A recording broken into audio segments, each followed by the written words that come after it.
I carried 2 dishes into that house. Collard greens I had been seasoning since the night before, and a sweet potato casserole I made from scratch, the way my mother taught me. I set them on the table without announcing them, without waiting for anyone to acknowledge them, the way I have always done, quietly, without needing the credit. That was my first mistake. Not the cooking, the quietness, the years and years of not needing the credit. The table was full. Leroy and Davia's home in Berwick looked the way it always looked at Christmas, decorated carefully, smelling like pine and something warm from the oven, the kind of presentation that takes effort and wants you to notice the effort. The Vaugh family had arrived before me. Florine sat at the far end, looking the way Florine always looked, composed, a little elevated, like she was doing the room a favor by being in it. Alton sat beside her, quiet in the way that men who notice everything tend to be quiet. Davia moved between the kitchen and the table. Leroy poured drinks and laughed too easily the way he did when he was performing comfort rather than feeling it. I noticed that. I always noticed things. 34 years as a nurse will do that to a person. You stop being able to turn off the part of your brain that reads a room and assesses what is real and what is managed. My name is Celestine Ardal. I am 67 years old. I raised my son alone from the time he was 9 years old, and I loved him the way only a woman who sacrificed everything quietly can love a child. I am telling you this story because you deserve to know how something like this happens. How a person can sit at a table full of people she thought were family and walk out of that room a completely different woman than the one who walked in. If you are watching this right now, drop the time in the comments. I want to know who is here with me tonight. The conversation shifted to money the way it always does when people have been drinking and pretending to be comfortable. One of the Vaugh relatives, a woman I had met twice before and whose name I could never quite hold, made an offhand comment about family support, about what parents sacrifice to give their children a foundation. It was casual. It was not directed at anyone. It was the kind of comment that passes over a dinner table and disappears. Leroy did not let it disappear.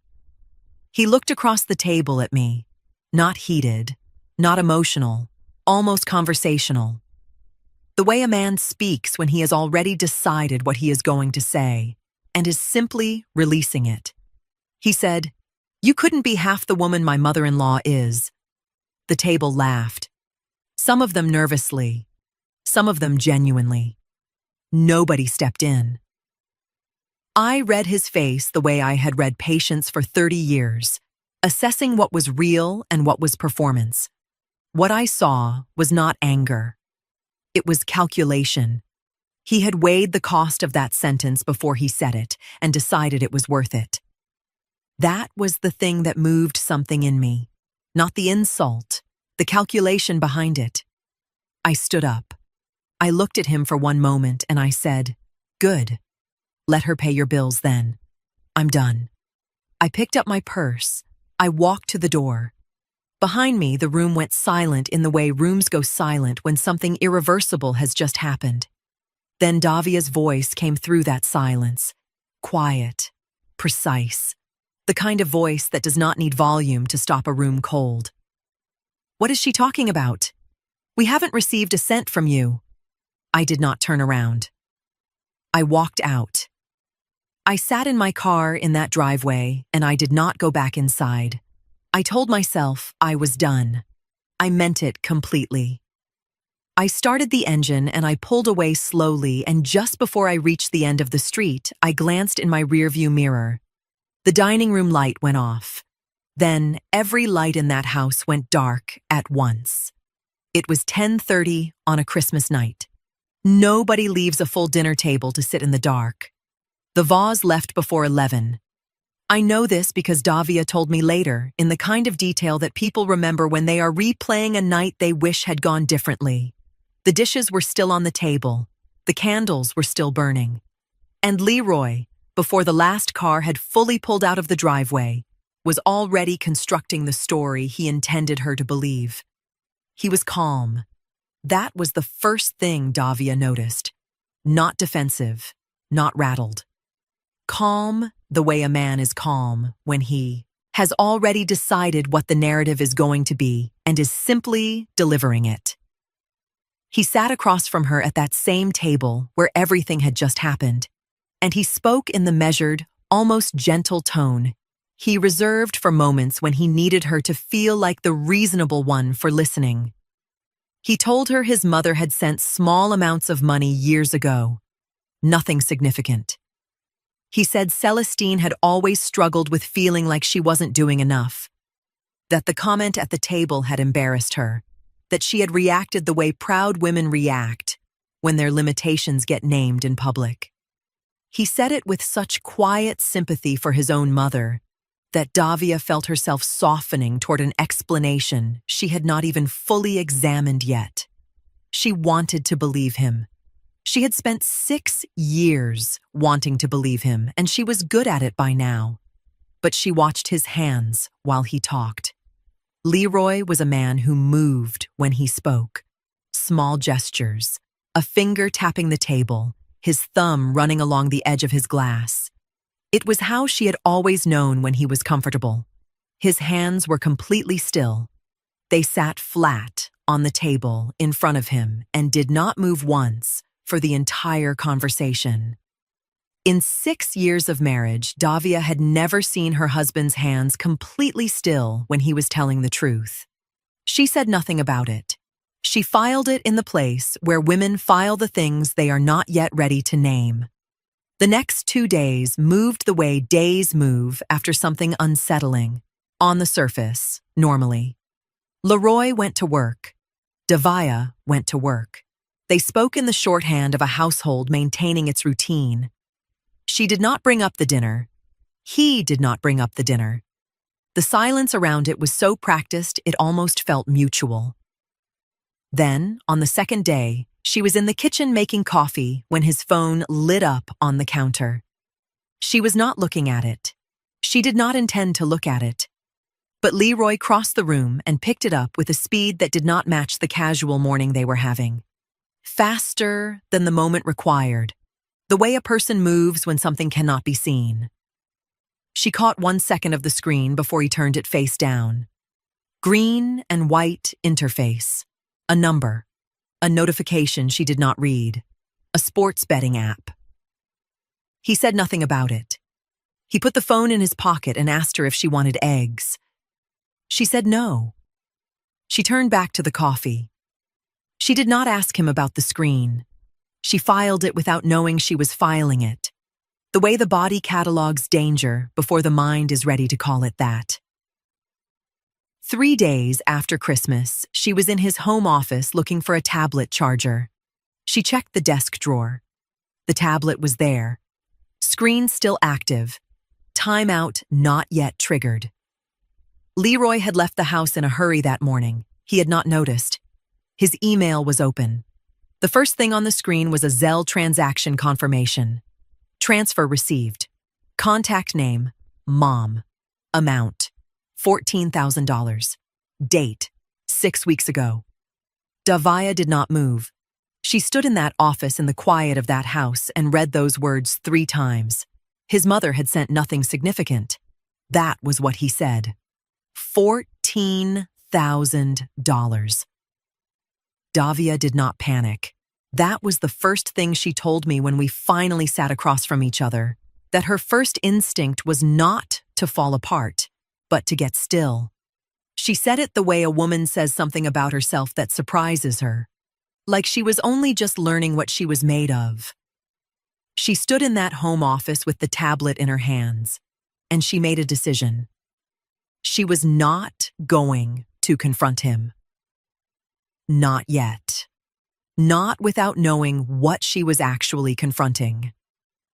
She took screenshots. Everyone. The Zelle confirmation on the screen, the sender name, the amount, the date. Then she went into the email thread connected to that confirmation, and she kept scrolling. The $14,000 was not the first one. There were 7 similar confirmations going back 4 years.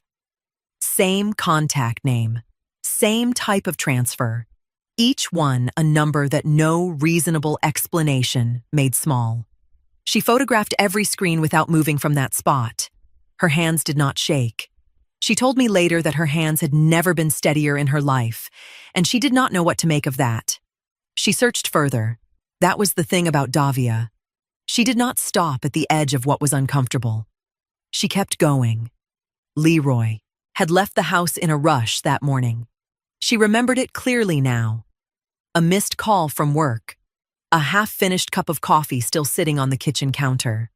The tablet shoved into the desk drawer instead of placed on its charging stand, where he normally kept it.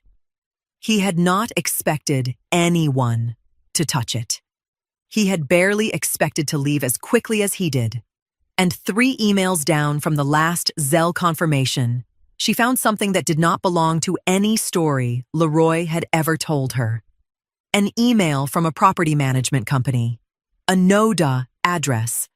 A tenant name that was not quite his. A variation. A middle name combined with something she didn't recognize. But the Charlotte zip code attached to that address was searchable in under 30 seconds.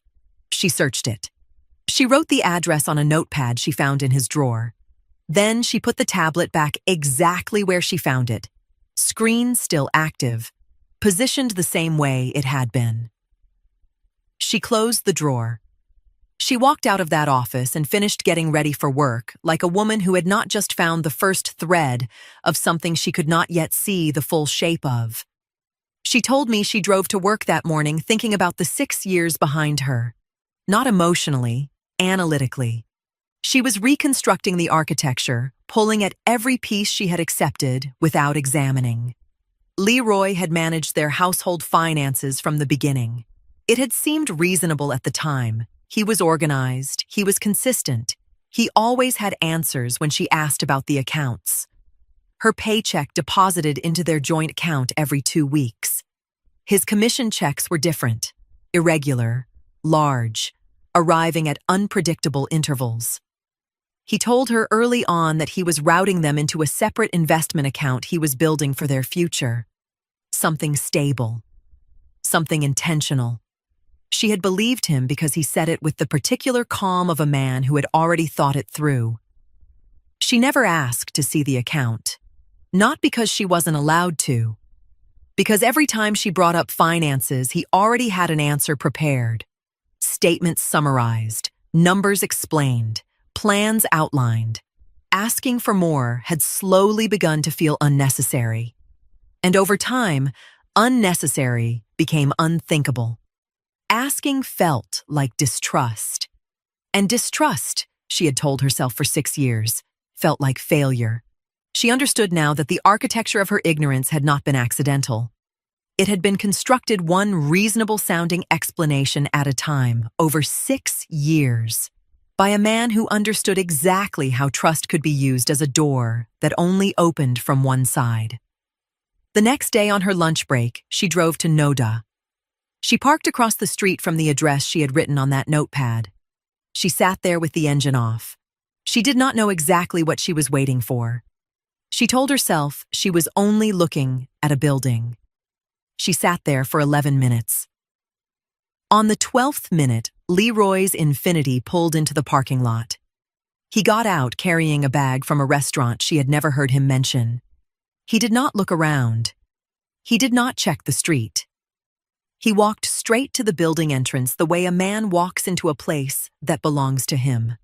Like a man arriving home. When my phone rang and I saw Davia's name on the screen, I almost let it go to voicemail. We had never called each other directly. Not once in 6 years. Every conversation we'd had existed inside the buffer of Leroy's presence, filtered, managed, shaped by a man who had very specific reasons for keeping us at a careful distance from each other. I understood that now in a way I hadn't 4 days ago. I answered. She said, "I need to ask you something and I need you to be honest with me." It was not the voice of a woman looking for a fight. I had heard that voice in 34 years of nursing. The voice of someone sitting in an exam room who already knows what the diagnosis is and needs a professional to confirm it so they can stop pretending they don't. I recognized it immediately. I said, "Tell me where and when." We met at a coffee shop in South Park the following morning. I arrived first. I chose a table in the back corner, away from the door, the way I always chose seats in unfamiliar spaces, positioned to see everything, visible to nothing. I ordered coffee I didn't intend to drink. I placed my phone on the table, face down, and waited. Davia walked in looking like a woman who had not slept. Not disheveled. She was put together, pressed, the kind of compose that costs something to maintain. She sat across from me, and for a moment, neither of us spoke. 6 years of managed distance sat between us like a third person at the table. She asked me directly, had I ever sent Leroy money? How much? When? I turned my phone over and opened the folder. I am a woman who keeps records of everything, not from suspicion, from discipline. 34 years of nursing taught me that documentation was the only protection available when memory became contested. I kept confirmation emails the same way I kept utility receipts and medical records, automatically, without examining the habit. I had never once considered that this particular folder would matter. I was grateful for it now in a way that made my chest feel strange. I showed her everything. The Zelle confirmation history, going back 5.5 years. Every date, every amount. The transfer descriptions Leroy had given me each time. The tax situation, the work shortfall, the medical procedure he said he paid out of pocket. Each one sounded exactly reasonable enough to accept and move past. Stacked together in a single folder, they told a story I had been too close to read. Davia sat across from me and read every line without speaking. I watched her face, the way I watched patients absorbing difficult information. Tracking the moment understanding moved from the mind into the body, the moment it stopped being information and started being real. When she looked up, her jaw was set in a way that had nothing to do with tears. She said, "He told me you never helped us, that you weren't that kind of mother."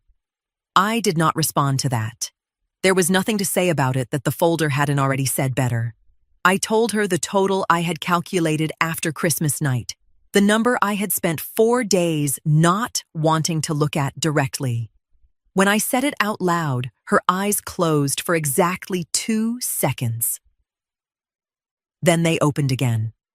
She reached into her bag. She placed her own phone on the table and slid it across to me without a word. On the screen was a photograph taken through a glass lobby door, a tenant directory mounted on the interior wall. One name, not his full name, a variation, a combination I had never seen before. But I knew his middle name. I had given it to him. I stared at that screen for a long time. When I looked up, I was not the same woman who had walked into that coffee shop. Davia saw it happen.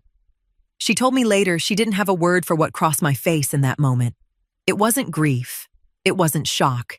It was the specific expression of a woman who has just decided what she is going to do next.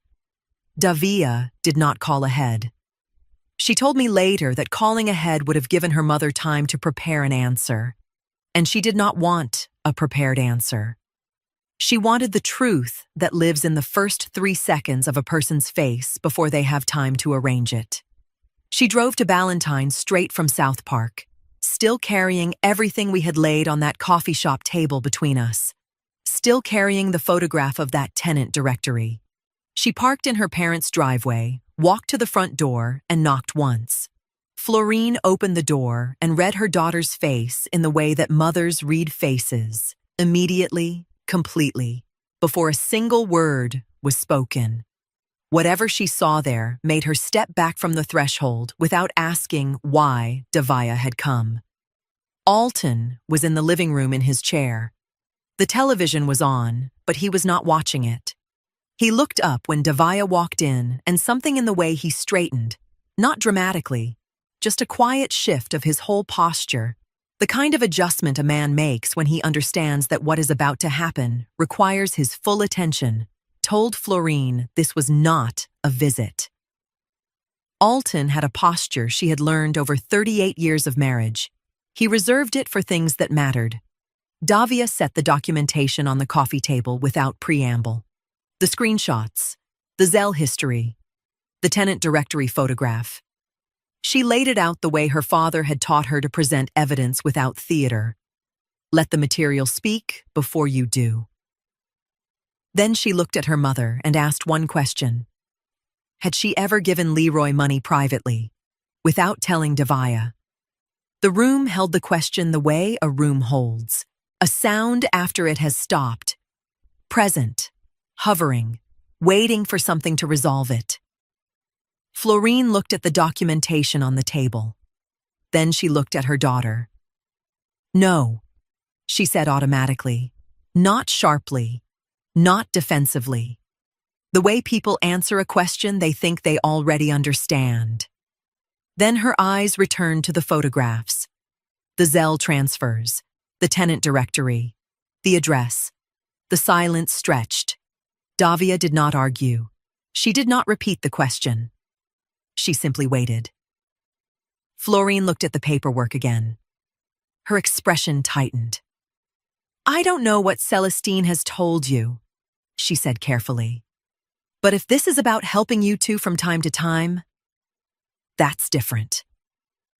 Davia said nothing. Florine continued before anyone could respond. Every family helps. That's not unusual. Still, Davia said nothing. Alton had not moved. The room stayed quiet. Florine looked from her daughter to the documents again. And something changed. Davia told me later she watched her mother realize she had not been asked whether she had helped. She had been asked whether she had helped secretly. That distinction landed visibly. Florine sat down. When she spoke again, her voice was quieter. Not directly, she said. Then she stopped. Then she tried again. I didn't think it was secret. Nobody interrupted. Florine stared at the coffee table for several seconds before continuing. She confessed the amounts.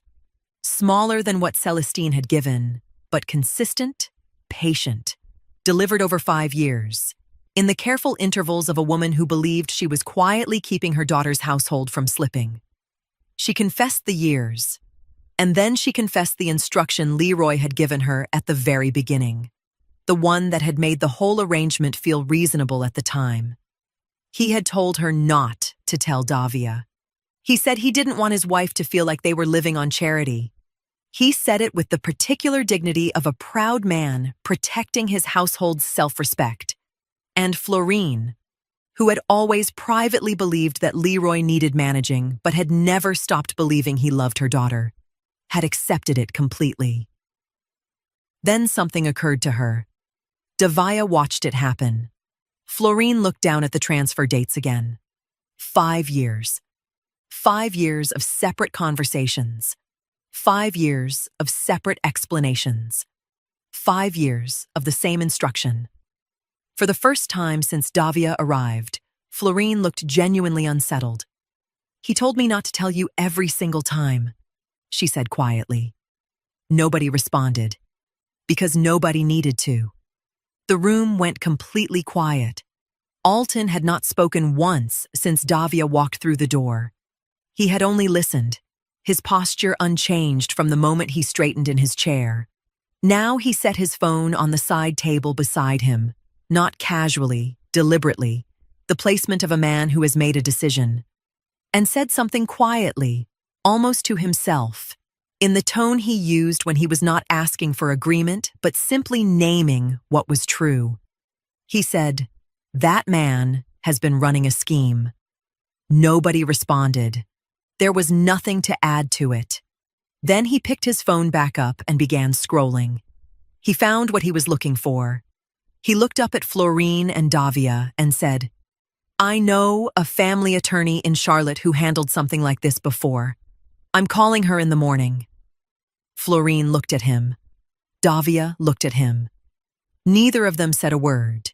Neither of them argued. It was the most decisive thing either of them had heard Alton Vaux say in years, and the silence that followed it was not empty. It was the specific silence of a room where three people have just agreed on something without needing to vote. The family attorney Alton called was a woman named Patricia Selden. She had been practicing family law in Charlotte for 22 years, and she had heard most things. When Davia sat across from her 2 days after the Ballantyne conversation and laid out what she had found, Patricia Selden listened without interrupting. And when Davia finished, she said one thing before anything else. Document everything before you file. Every record, every photograph, every confirmation. Build the picture completely before you show your hand. That was the instruction that brought Davia back to Noda. And that was the instruction that brought me with her. I did not want to go. I want to be honest about that. Some part of me was still negotiating with the version of my son I had carried for 41 years. The boy I raised. The man I believed I had helped build. Going to that address felt like agreeing to something I was not fully ready to agree to. But I got in the car. Because the part of me that had been a charge nurse for 34 years understood that looking away from a difficult truth did not make it less true. It only made you less prepared for it. Davia had pulled the public lease records before we left. She showed them to me in the car. The tenant name variation confirmed. The lease start date confirmed. 3 years ago, 4 months after the largest single transfer I had ever sent Leroy. He had called me that week sounding tired and grateful, and I had wired the money within 24 hours because that was what I did. I had not needed to see those lease records to do the math. The math had already done itself somewhere in my chest the moment I read the date. We parked across the street. We did not discuss going inside. There was nothing inside that building that either of us had the legal standing or the emotional preparation to walk into. We sat in my Buick and watched the entrance and said very little. Davia had her phone out, adding the lease record screenshots to the folder she had been building since the home office. I watched the building the way I used to watch a patient's monitor, not looking for something specific, just maintaining the kind of attention that catches the thing you didn't know you were waiting for. After about 20 minutes, Davia said we should go. I agreed. I reached for the ignition. The building entrance opened. A woman came out. She was young, mid-20s, unhurried, moving with the ease of a person leaving a space that belonged to her, not checking her phone, not adjusting to the outside air the way visitors do, just walking, the way you walk out of your own front door on an ordinary afternoon. She was carrying a bag. Davia went completely still beside me. I looked at the bag and then I looked at Davia, and I watched something move across my daughter-in-law's face that I had no name for.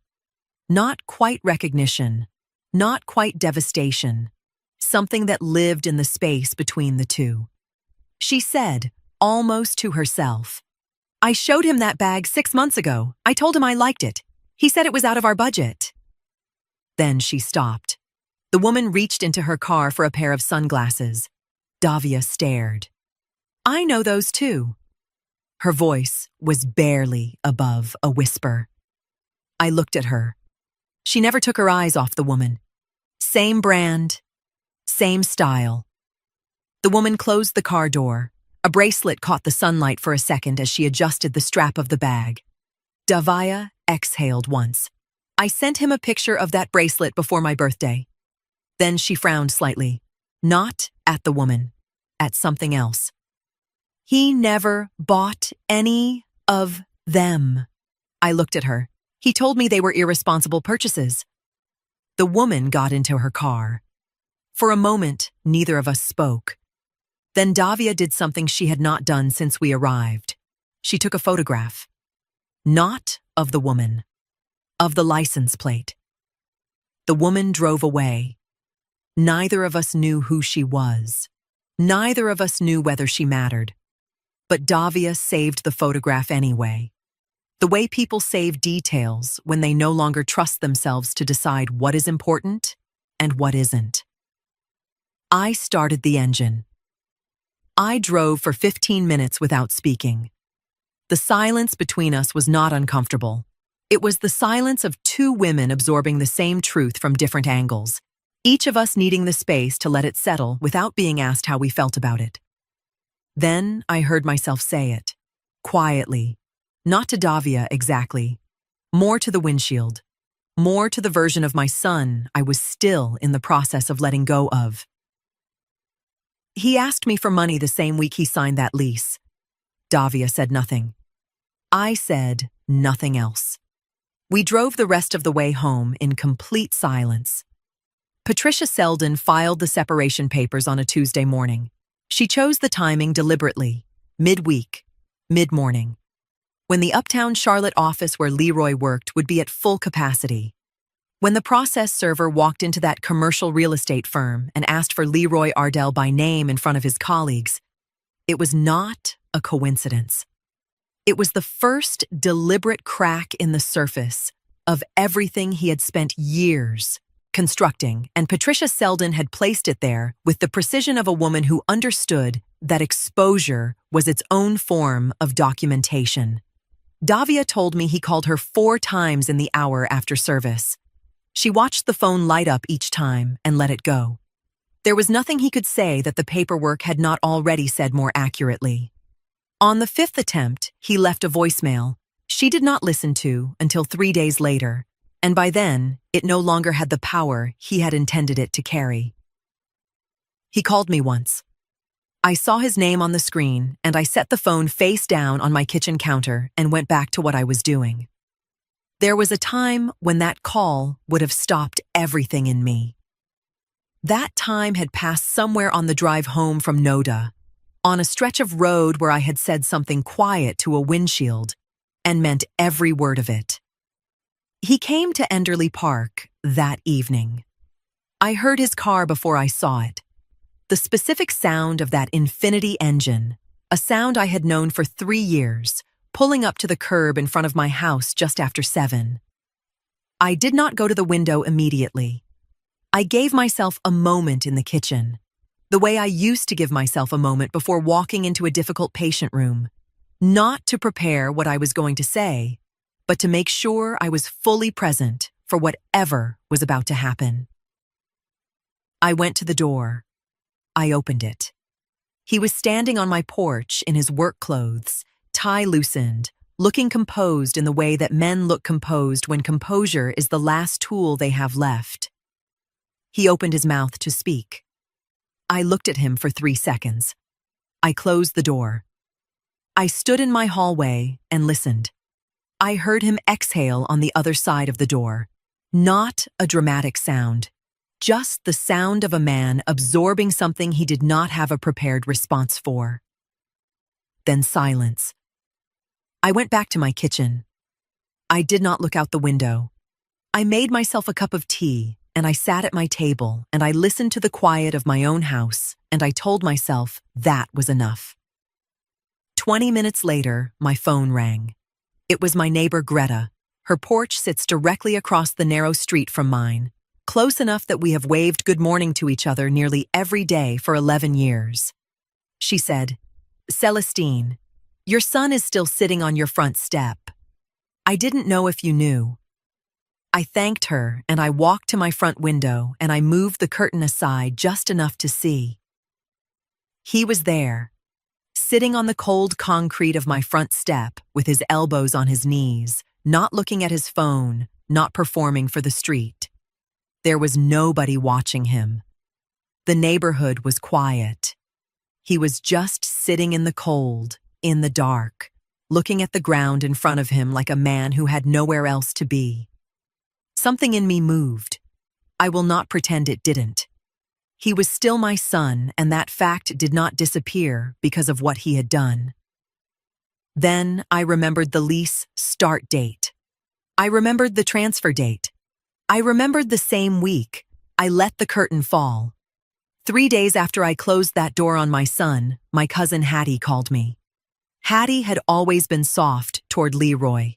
She was the kind of woman who believed that understanding a person's pain was the same thing as excusing their behavior, and she had extended that belief to my son in ways I had occasionally found useful and now found dangerous. She called mid-morning, her voice carrying the particular distress of someone who had been given a weight they did not know how to put down. She told me Leroy had reached out to her. She said he sounded broken. She said he told her he had been under financial pressure for years, that things had gotten out of hand in ways he hadn't anticipated, that he never intended to hurt anyone, that he wanted to make it right, and didn't know how to reach me without me shutting him out before he could speak. I listened to every word without interrupting. I had learned a long time ago, in rooms far more difficult than this one, that letting a person finish was not the same as agreeing with what they were saying. When Hattie finished, I asked her one question. I asked her if Leroy had told her the amounts. Had he given her a single specific number, one figure, one date, one concrete detail that she could hold in her hand and examine? The pause that followed told me everything. He had given her the shape of remorse without the weight of it. Partial truth wrapped around a lie, delivered through a woman who loved us both and would not think to interrogate the version she was given. It was the same architecture he had used for 6 years. Find the softest available point of entry and apply exactly enough pressure to open it. I told Hattie I loved her. I told her I knew she was trying to help. I told her this was not something she had the full picture of, and that I needed her to trust me on that. She was quiet for a moment, and then she said she was sorry, and I told her there was nothing to be sorry for. I called Davia before the hour was out. She already knew about a different move. Leroy's attorney had sent Patricia Selden a settlement proposal that same morning. A number that arrived formatted to look generous, the kind of figure that was designed to make a tired woman calculate whether the fight was worth the remainder. Davia read it to me over the phone, and I wrote it down on the notepad I kept by my kitchen phone out of the same habit that had kept every Zelle confirmation for 5.5 years. Patricia Selden had sent it directly to the forensic accountant she had retained the week prior, a woman named Deanne Crowell, who had spent 19 years tracing financial concealment in Mecklenburg County divorce cases. Patricia wanted the number contextualized before anyone responded to it. Deanne Crowell called Patricia Selden that afternoon with her preliminary finding. Patricia called Davia. Davia called me. I sat down at my kitchen table while she read me what the accountant had found, and I did not speak until she finished. The personal account Leroy had maintained, the one Davia had found through the tablet, the one that had received every transfer, every commission redirect, every dollar routed away from the life he was supposed to be building, had a current balance of $23,000. The total documented inflow to that account over 5.5 years was $163,400. The accountant's question, delivered without drama, without elaboration, was the most devastating sentence I had heard since this began. Where did the other $140,000 go? Patricia Selden scheduled the meeting for a Thursday morning. Her office was on the 4th floor of a building in uptown Charlotte. Clean, neutral, the kind of space designed to hold difficult conversations without amplifying them. When I arrived, Davia was already there, seated at the conference table with her folder open in front of her. Florine came in 2 minutes after me, dressed carefully the way Florine always dressed, her composure sitting on her face like something she had applied that morning along with everything else. Alton had driven them both. Before they got out of the car, he told Florine he would be in the reception area when they came out. He said it was the women's meeting to have. Florine told me later she had not argued with him and that she had been grateful in a way she didn't fully examine until afterward. The 4 of us, Patricia, Deanne Crowell, Davia, and I, had been in that room for 3 minutes when Florine walked in and took the remaining seat. Nobody made introductions that felt unnecessary. Deanne Crowell opened her report and began. She walked through the findings the way I imagined she walked through all of them, without editorializing, without pausing for reaction, the way a person presents facts when they understand that the facts are sufficient on their own. 5.5 years. $163,400 total documented inflow into the personal account. The NODA apartment lease, $1,450 monthly for 36 months. $52,200 in lease payments alone. Furnishings, watches, a high-end entertainment setup. Another $31,000 documented through credit card statements tied directly to the personal account. She placed the statements on the table as she named each figure, one page after another, building the picture the way you build anything solid, from the ground up, one layer at a time. Then she moved to the Venmo records. The first recipient, a name none of us recognized attached to an account linked to the NODA address, had received regular small transfers over 2 years. Consistent amounts, consistent intervals. The pattern of someone being maintained rather than paid back.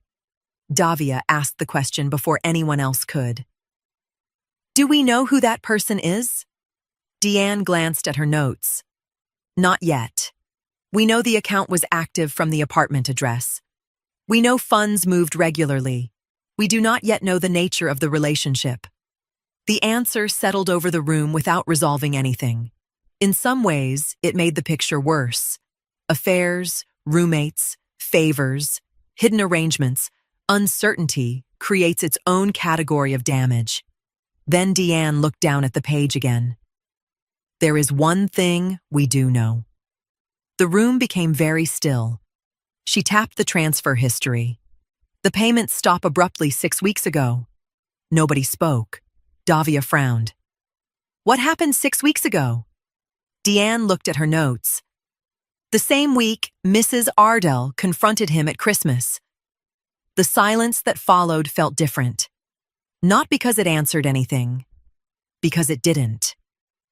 Whatever relationship existed between Leroy and the person tied to that apartment address had changed the same week everything started collapsing. Then she moved to the second recipient. Older transfers.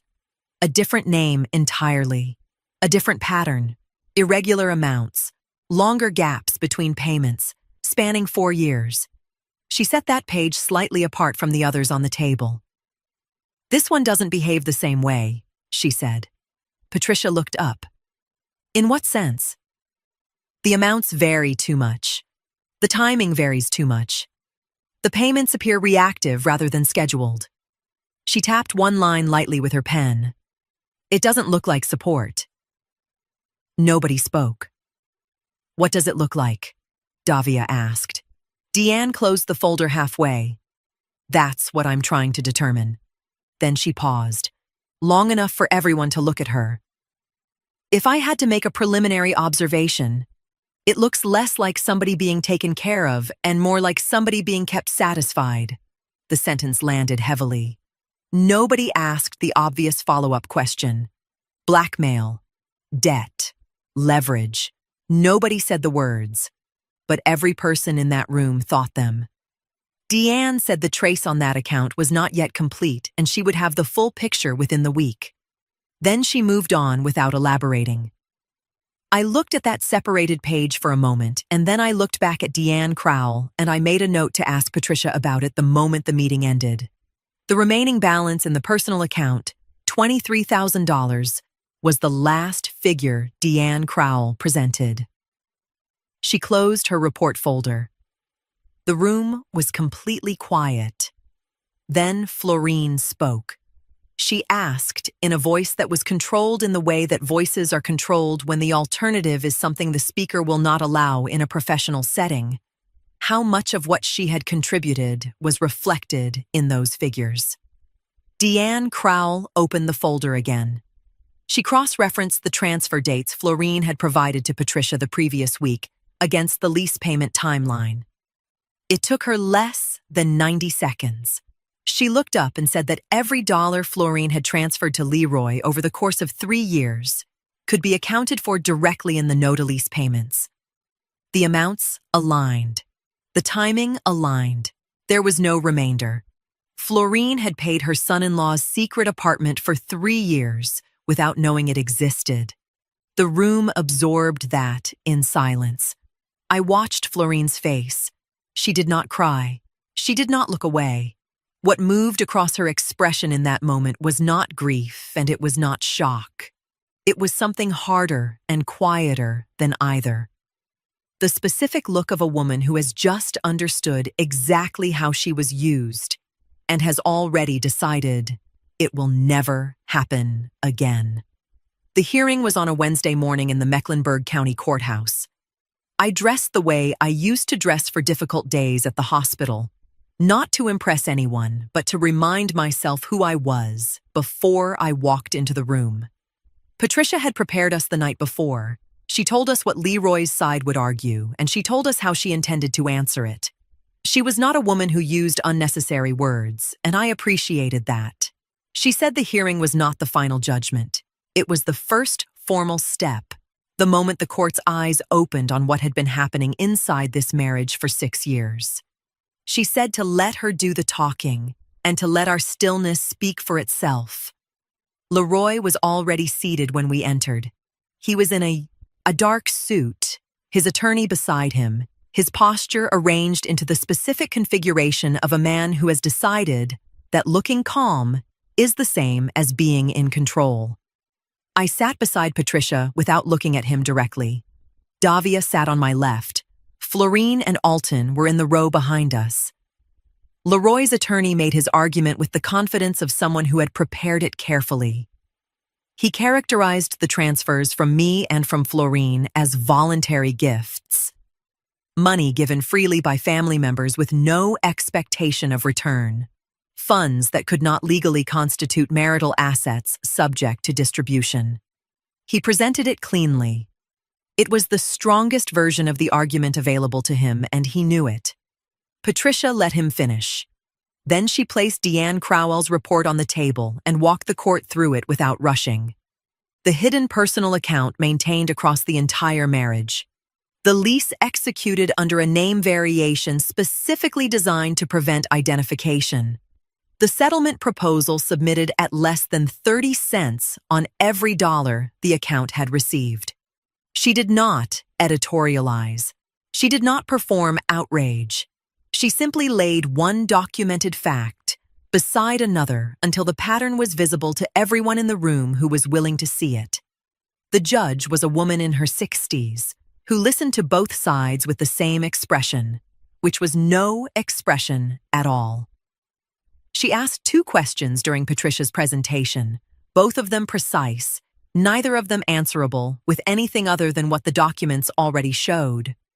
When both sides had finished, she issued a temporary restraining order preventing Leroy from transferring, selling, or dissipating any remaining assets pending final judgment. She noted for the record that the documented pattern of concealment would be a material consideration in the final distribution determination. She said it once, without emphasis, in the tone of a woman who did not need emphasis to make a thing land. Leroy's attorney wrote something on his legal pad. Leroy did not move.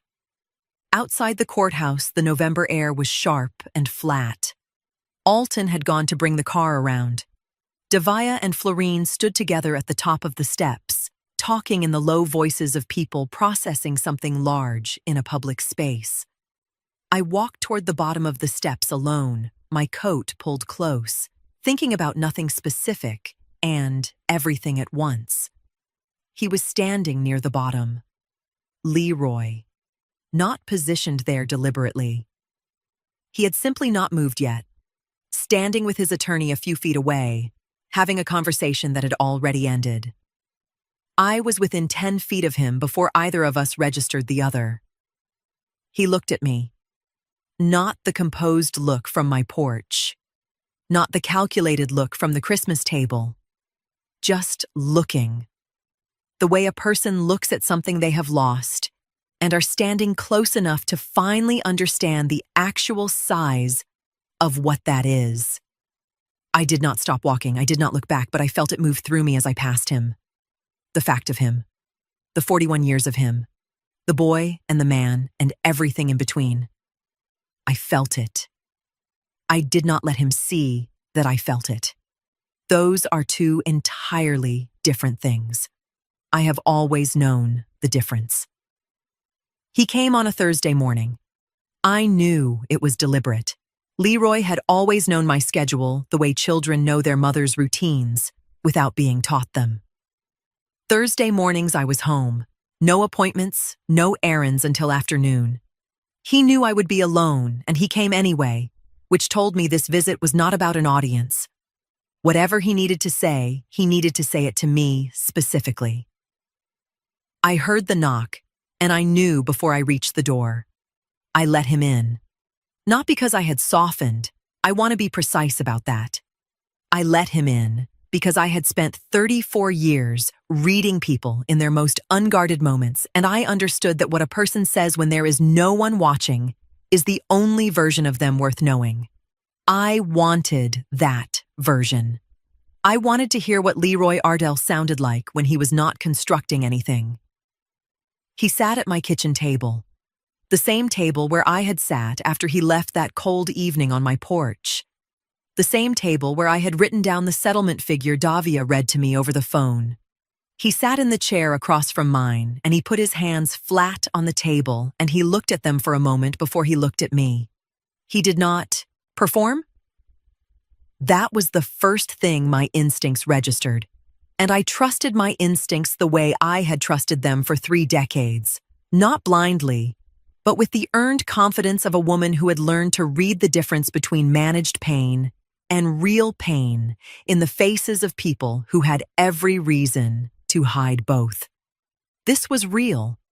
He told me he knew what he had done. He said it plainly, without softening it into something more comfortable. He told me he did not expect forgiveness, that he wasn't there asking for it. Then, for the first time since Christmas, he stopped talking about consequences and started talking about choices. He told me the first lie had been small. The tax situation. The money he said he needed temporarily. The promise that he would put everything back where it belonged. He said he believed that when he said it. Then another problem appeared. Then another. The gambling losses. The debt. The account he opened because he thought he needed somewhere to fix everything before anyone noticed. He looked down at the table. I kept thinking 1 good month would solve it. His voice was quiet. Then I spent years protecting the lie instead of fixing the problem. The kitchen went silent. He told me he had lied to Davia because telling the truth would have ended the marriage sooner. He told me he had lied to me because I always helped, and because somewhere along the way he stopped seeing help as a gift and started seeing it as something that would always be there. That was the only moment his voice broke. Not when he talked about the divorce. Not when he talked about the court. When he talked about me. I stopped acting like your son, he said, and started acting like your collector. Neither of us spoke for several seconds. Then he told me he was sorry. Not the sorry of a man trying to stop a consequence. The sorry of a man who has finally stopped running and turned around to look at the distance he covered. I sat across from him and I listened to every word without interrupting. When he finished, the kitchen was very quiet. Just the sound of the house settling and the faint noise of the street outside and the particular silence that exists between two people who share blood and broken trust in equal measure. I looked at my son's face for a long moment. Then I told him the truth.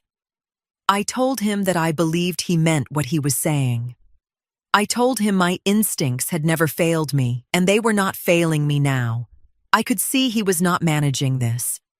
He was in it. And I was not going to pretend otherwise. I told him that none of that rebuilt a single thing. That truth arriving after the damage was not the same as truth preventing it. That I had given him not just money, but the specific trust of a mother who believed her son was the person she raised. And that what he had done with that trust was not something a morning at my kitchen table could address. I told him I loved him. I said it clearly because it was true, and because I refused to let what he had done take that word away from me. It was mine. It had always been mine. But I told him I was done. He nodded once. He did not argue. He stood up from my kitchen table and he walked to my front door and he let himself out. And I listened to his car pull away from the curb. I sat at that table for a long time without moving. Then I got up. I walked to my bedroom. I opened the drawer of my nightstand, and I took out the business card I had placed there 3 weeks ago when Patricia Selden mentioned I should have my own attorney review my personal estate documents. I picked up my phone. The attorney Patricia Selden referred me to was a woman named Claudette Odom. She had an office on the second floor of a building in the Dilworth neighborhood of Charlotte. Quiet street, older building, the kind of practice that did not need to announce itself because its clients came by recommendation and stayed by trust. I had called her the same evening I picked up that business card. We met 3 days later. I arrived with a folder, organized the way I organized everything, the way a charge nurse organizes a patient file before a handoff, every document in the order it would be needed, nothing buried, nothing missing. 34 years of that discipline did not leave a person when they retired. It simply redirected itself toward whatever required precision next. Claudette Odom was a woman in her early 60s, unhurried, with the particular quality of attention that made you feel your situation was the only one she was carrying that day. She took my folder and she went through it page by page without rushing. I sat across from her and I let her work. The 403 bis was first. Leroy had been the named beneficiary since I opened the account 21 years ago. Removing his name took less time than I expected. A form, a signature, a notarization. What took longer was realizing how old that decision actually was. I had named him when he was still young enough to call me from a grocery store because he couldn't remember which cereal he liked. Young enough that the future felt simple. A son, a mother. Time moving in the direction it was supposed to move. For a moment, I found myself staring at his name on the paperwork, not because I was reconsidering, because I was remembering. Then I signed. I directed the account to a charitable organization I had supported quietly for years and added 2 names from a short list of people I trusted completely. People who had earned that placement not through blood, but through consistency. The will took longer. It had been drafted 14 years ago with Leroy as the primary beneficiary of everything: the account balances, the personal property, the decisions about my care if I could no longer make them myself. Claudette walked me through each provision, and I made my decisions without hesitating. I had been making them in my mind since the night I sat at my kitchen table after he drove away. The paperwork simply made them real in the way that documents make things real. Permanent, witnessed, beyond the reach of memory or sentiment. The Enderley Park house was last. Claudette reviewed the deed carefully, checking for any vulnerability, any language that could create a claim or a complication. There was none. The house was mine, purchased in my name alone 19 years ago, paid off 11 years ago, carrying no debt and no ambiguity. Claudette told me it was clean. I told her I had always kept it that way. She asked me once, toward the end, if I was certain about all of it. Not as a challenge, as a professional obligation, the same question a surgeon asks before a procedure that cannot be undone. I told her I had been certain since the night I stood up from a Christmas dinner table and picked up my purse. Everything since then had simply been the work of making the certainty official. She nodded and went back to the documents. The paperwork took 90 minutes. I signed everything that required a signature. I initialed everything that required an initial. I shook Claudette Odom's hand, and I walked out of that building into the pale winter afternoon, and I drove home. I made myself lunch. I ate it at my kitchen table without the television on. Then I took my plate to the sink, and I put on my coat, and I went and sat on my back porch in the thin December light. I sat there for a while without thinking about anything in particular. Just the yard, just the quiet, just the particular sensation of an afternoon that belonged entirely to me. After a while, I identified what I was feeling. It was not relief, exactly. It was something quieter and more permanent than relief. It was the feeling of a life that had been partially redirected towards someone else for a very long time, finding its way back to its original owner. My phone rang just after 6. Davia. Her voice was focused in the way it got when she had information and was organizing how to deliver it. She told me the forensic accountant had completed the trace on the second Venmo recipient. The one flagged and set apart at the Thursday meeting. The one with the older transfers and the different pattern. It was not the Noda woman. It was a name neither of us recognized, but the pattern, the amounts, the irregular intervals, the 4-year span that began before the marriage, looked like something specific to Deanne Crowell. It looked like debt servicing, like someone being paid back in installments by a man who could not let anyone know the debt existed. Then Davia said something else. Not a conclusion. Not a finding. Just something the accountant had noticed. The payments accelerated every time the hidden account received a large deposit. The room went quiet on the phone between us, because we both knew where many of those deposits had come from. The accountant was running the name now. She would have. Something by morning. Deanne Crowell's supplemental report arrived at Patricia Selden's office on a Friday morning. Patricia called Davia. Davia called me. I sat at my kitchen table with my coffee going cold beside me, and I listened to every word. The second Venmo account belonged to a man connected to a private lending operation in the Charlotte area. Not a bank, not a licensed financial institution. The kind of arrangement that exists in the space between desperation and availability, where the terms are flexible and the consequences of non-payment are not. Leroy had opened an account with an online sports betting platform 14 months before he married Davia. He had accumulated significant losses in the first year of the marriage, the specific year he first called me about a tax situation he needed to handle quietly. He had borrowed from this private lender to cover those losses, and he had been servicing that debt through the second Venmo account for 4 years.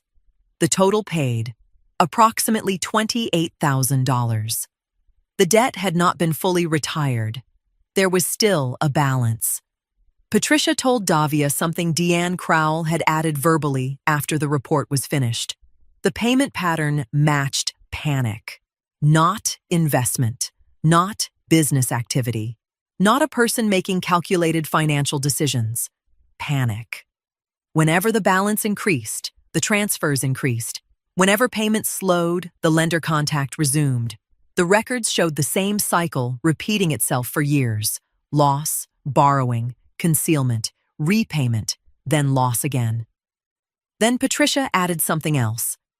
The lender had not been difficult to identify. That was unusual. People operating in that space generally preferred distance.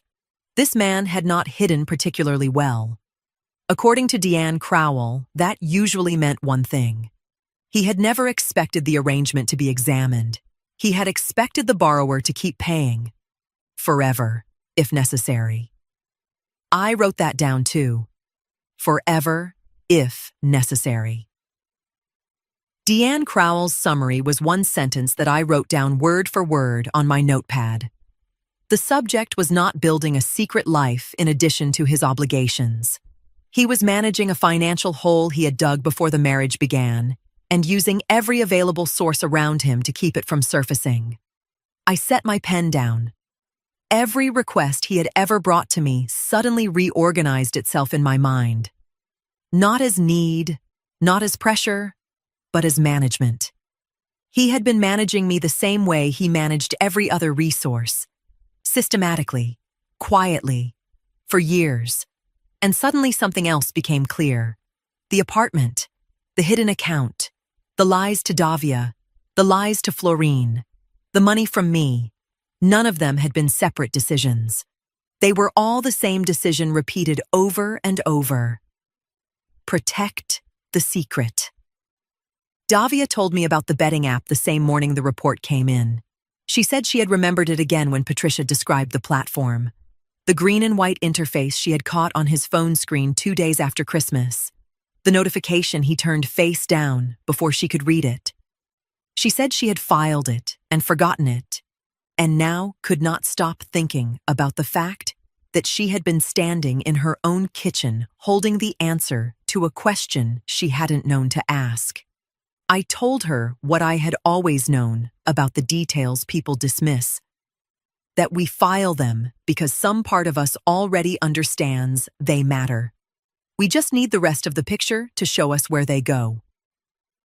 2 days after the supplemental finding, my phone rang with a number I did not recognize. I answered because I always answered numbers I did not recognize. In my experience, the calls worth having rarely came from numbers already saved. The man on the other end was careful, measured, not threatening in his tone. He was too practiced for that. He told me my son had an outstanding financial obligation, and that as a family member with documented assets, I might want to consider my position before the matter moved to its next stage. One sentence caught my attention. Not what he said, how he said it. He spoke as though he already knew who I was, as though this was not the first time my name had come up in relation to the debt. I let him finish the way I had let Hattie finish, the way I had let Leroy finish, the way I had spent my entire adult life letting people finish before I spoke because incomplete information had never helped anyone. When he was done, I told him 3 things. I told him I carried no legal obligation for any debt my son had incurred independently. I told him I had an attorney whose direct number I was happy to provide if he wished to continue this conversation through the appropriate channel. And I told him that if this number contacted me again before the end of business, I would be filing a harassment complaint, with documentation of this call included. I ended the call. I sat for a moment in my kitchen, not thinking about the debt, thinking about something else. The man had not sounded surprised that I existed.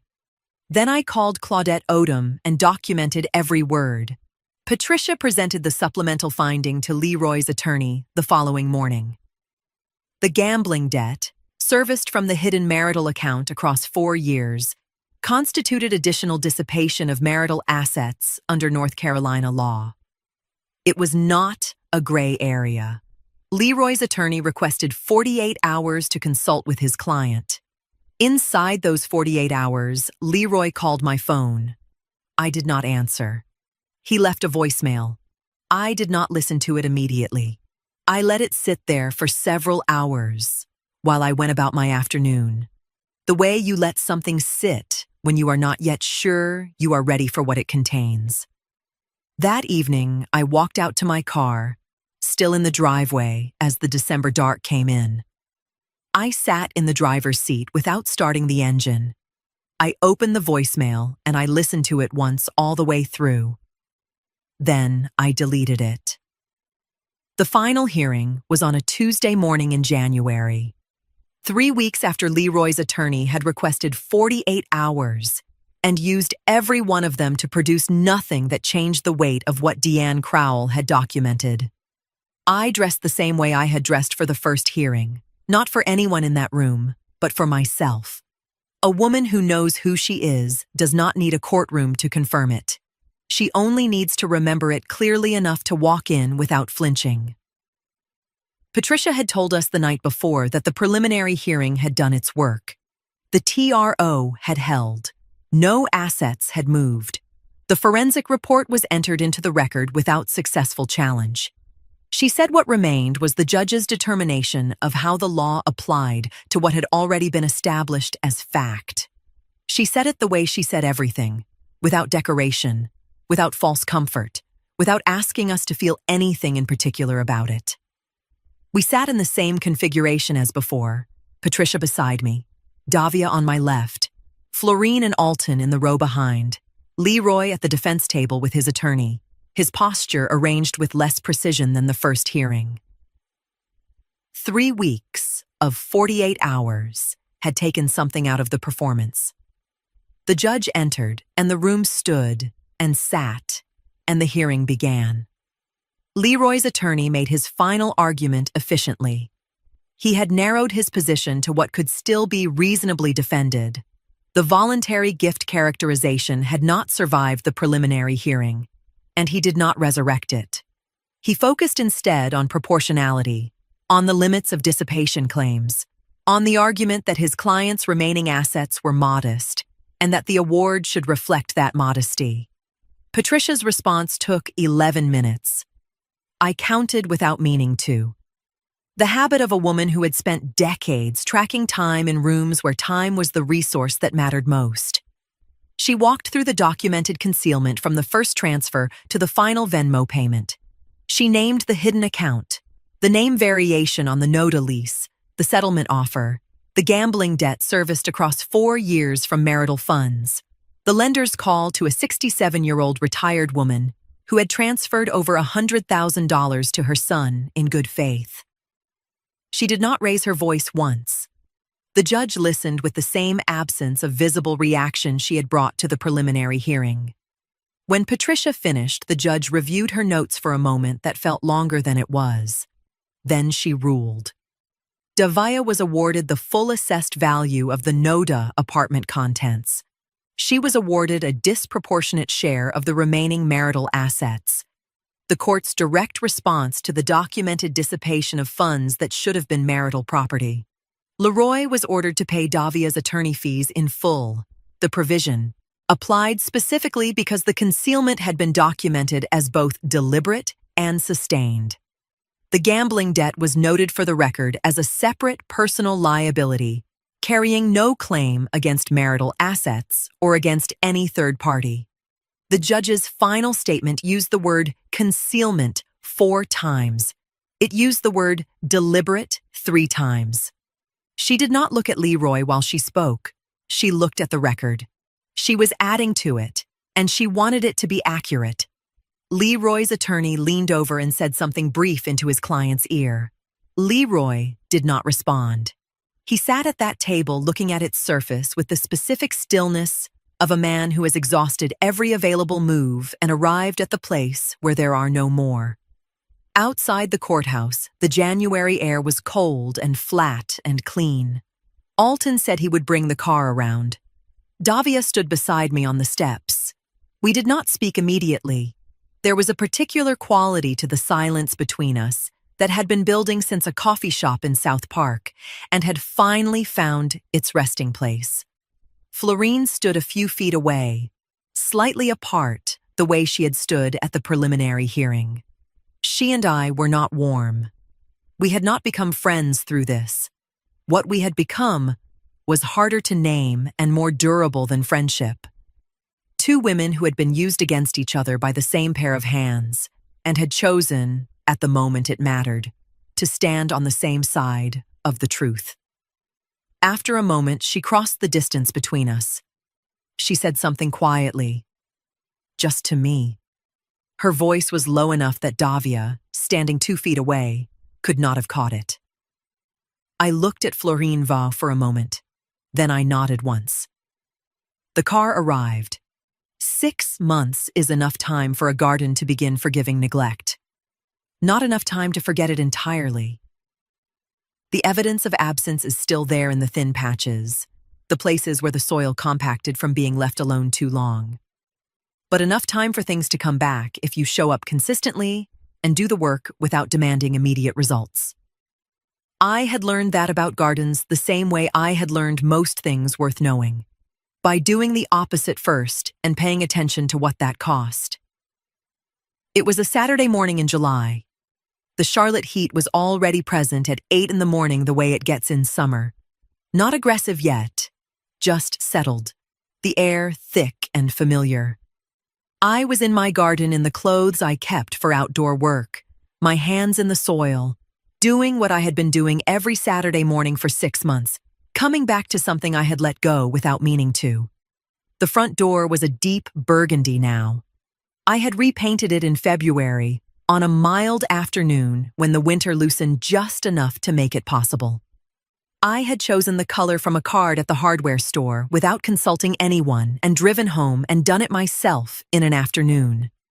It was the first thing I had changed about this house in years, and it surprised me every time I pulled into the driveway. Not because it was dramatic, but because it was mine in the specific way that small, deliberate choices are yours when you make them without asking permission. Davia had called the previous week. Not about the case, not about Leroy, not about anything that required the particular vocabulary we had developed between us over those months of documentation and hearings and supplemental findings. She called the way people call when they are beginning something they do not yet have a name for. Tentatively, with pauses in the right places, saying things that sounded like small talk, but were not entirely small. We talked for 20 minutes. About her territory numbers at work. About a restaurant in Noda she said she had been wanting to try and then caught herself and laughed quietly. And I told her to go anyway, because a neighborhood did not belong to what had happened in it. She laughed again, and it sounded like something loosening. Before we ended the call, she mentioned something else, not gossip, not deliberately. Just information that had drifted her way through mutual acquaintances after the divorce became final. The apartment lease had ended in the spring. The tenant listed on the account was gone. The unit had been re-rented within weeks. That was all she knew. That was all I asked. Florine had sent a card at Christmas, a store-bought card with a short handwritten line at the bottom, not warm exactly, but deliberate. The kind of gesture that costs a proud woman something to make and is worth more because of that cost. I had put it on my mantle and left it there. What Florine said to me on the courthouse steps I had not repeated to anyone. Not to Davia, not to Greta across the street, not to the cousin Hattie who had called twice since January, to check on me with the genuine warmth of a woman who understood she had been used and was sorry for her part in it. Some things are said between women in the particular privacy of a hard-won moment and belong only there. I intended to keep it that way. Alton had called once in March on a weekday afternoon to ask how I was doing. He did not make it elaborate. He said he was glad I was all right. I told him I was. He said good, and we talked for 7 minutes about the weather and the city's road construction and nothing of consequence and everything that mattered. I was glad he called. I had not spoken to Leroy since the voicemail I deleted in my car in the December dark. The closest I had come was a letter. Not from him, from his attorney. A routine notice connected to the final accounting of the judgment. 1 page, administrative, nothing emotional about it. But attached to it was a forwarding address, a small apartment on the opposite side of the city. No Noda, no luxury building, no hidden lease, just an address. I folded the page and put it back in the envelope and never looked at it again. The money was gone. The full weight of what that number represented had sat with me in the weeks after the final judgment, and I had let it sit without turning away from it. Then I had set it down.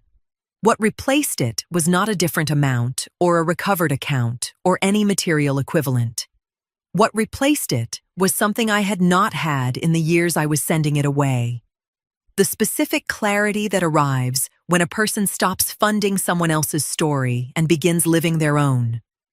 I pressed the soil back around the base of a plant that had been struggling and was now, with consistent attention, beginning to hold. I do know what Leroy is doing now. not much. And after everything that happened, that turned out to be exactly enough.